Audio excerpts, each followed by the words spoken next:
कैसे एक पतली पाइप में आप समझिए कि 800 मीटर पाइप के मुहाने पर एक आदमी बैठ के काम करता है, वो कितना मुश्किल है। लेकिन अब मैं आपको दिखाने वाला हूं कि जब ये 6 मीटर ड्रिलिंग हो जाएगी तो रेस्क्यू कैसे होगा। मेरे पास एनडीआरएफ का कोई कर्मी यहाँ नहीं है और आप समझ लीजिए कि ये ऐसे ही ये 2 मजदूर भाई हैं जिनके अपने वहां फंसे हैं और हम सुरंग के उस हिस्से में है जहां मलबा है।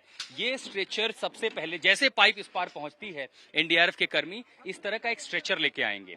इसी स्ट्रेचर के नीचे दरअसल पहिए लगे हुए हैं ताकि फ्रिक्शन कम हो और इसकी वेलोसिटी, इसकी जो रफ्तार है वो बढ़ जाए। अब ये जैसे स्ट्रेचर इस पार आएगा, एनडीआरएफ के कर्मी और एक दूसरे की मदद करेंगे एक एक करके जाने के लिए। हमारे ये मजदूर भाई हैं और ये हमारी मदद के लिए इसलिए आए हैं ताकि हम ये समझा सके कि ऑपरेशन कितना जटिल है। आप जाएं इसके अंदर और ऐसे ही कर्मी जो है एक दूसरे की मदद करेंगे।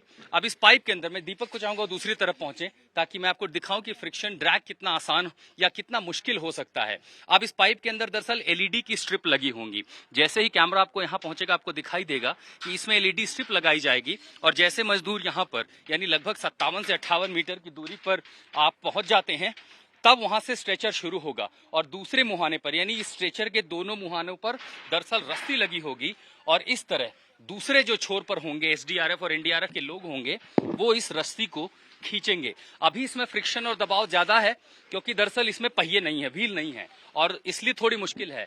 6 मीटर का जो दूरी है वो हमने 4 से 5 सेकंड में पूरी की। आप इससे अंदाजा लगा सकते हैं कि प्रति मजदूर को निकालने में स्टेज 60 मीटर 57 मीटर लंबे उसमें लगभग 3 से 4 मिनट समय लग सकता है और इसलिए हम मान सकते हैं कि शायद 2 से ढाई घंटे में पूरा ऑपरेशन पूरा हो। एक मजदूर बाहर आया, दूसरे हिस्से से फिर स्ट्रेचर को खींच लिया जाएगा और इस प्रक्रिया के जरिए।